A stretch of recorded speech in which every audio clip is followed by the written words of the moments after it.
Hello എൻ്റെ പേര് ജെറിൻ. അധികം ഇൻട്രൊഡക്ഷൻസ് ഒന്നും പറഞ്ഞിട്ട് വീഡിയോ നീട്ടുന്നില്ല. ഡയറക്റ്റ്ലി കാര്യം പറയാം. നമ്മൾ ജർമ്മൻ പഠിക്കാൻ പോവുകയാണ്, അതും വെറും 30 ദിവസത്തിനുള്ളിൽ. ഈ വീഡിയോ സീരീസിൻ്റെ എൻഡിൽ 30ാമത്തെ ദിവസം നിങ്ങളൊരു ജർമ്മൻ ബിഗിനർ ലെവൽ കൈകാര്യം ചെയ്യാൻ പറ്റുന്ന ഒരാളായിട്ട് മാറും എന്നാണ് എൻ്റെ വിശ്വാസം.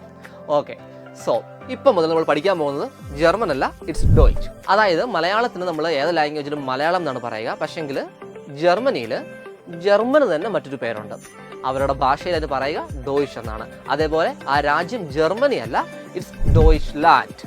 ഓക്കെ, ശരി. അക്ഷരങ്ങൾ അല്ലെങ്കിൽ ആൽഫബറ്റ്സ് പറഞ്ഞു തുടങ്ങാം. ജർമ്മൻ ആൽഫബറ്റ്സിനെ കുറിച്ച് പറയുമ്പോൾ ആദ്യം മനസ്സിലാക്കേണ്ടത് ജർമ്മൻ അക്ഷരങ്ങൾ ഇംഗ്ലീഷ് അക്ഷരങ്ങളുമായിട്ട് വളരെയധികം സിമിലാരിറ്റീസ് ഉള്ളതാണ്. അതായത് കാഴ്ചയിലും ഒരേപോലെയാണ്, അത് എഴുതുന്ന രീതിയും ഏറെക്കുറെ ഒന്ന് തന്നെയാണ്. പക്ഷെങ്കിൽ ഇതിൻ്റെ ഉച്ചാരണം, ഈ വാക്കുകളുടെയൊക്കെ പ്രൊണൗൺസിയേഷൻ എന്ന് പറയുന്നത് വളരെയധികം ഡിഫറൻ്റ് ആവും. ഉദാഹരണത്തിന് നമ്മൾ ഇംഗ്ലീഷിലെ എ എന്ന് ഉച്ചരിക്കുന്ന ലെറ്റർ അതേപോലെ തന്നെയാണ് ജർമ്മനിലും എഴുതുക, പക്ഷേ അതിൻ്റെ ഉച്ചാരണം വരിക ആ എന്നാണ്. അതേപോലെ ഇംഗ്ലീഷിലെ ബി ഇവിടേക്ക് വരുമ്പോൾ അത് ബേ ആകുന്നു, ഇംഗ്ലീഷിലെ സി ഇവിടേക്ക് വരുമ്പോൾ സേ ആകുന്നു, ഇംഗ്ലീഷിലെ ഡി ഇവിടേക്ക് വരുമ്പോൾ ഡേ ആകുന്നു. ഈ തരത്തിലുള്ള വ്യത്യാസമാണ് ജർമ്മൻ ആൽഫബറ്റ്സിന് ഉടനീളം ഉള്ളത്.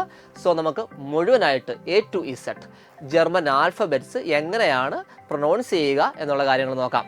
Okay, can we begin? Nidus Academy, India's #1 language academy.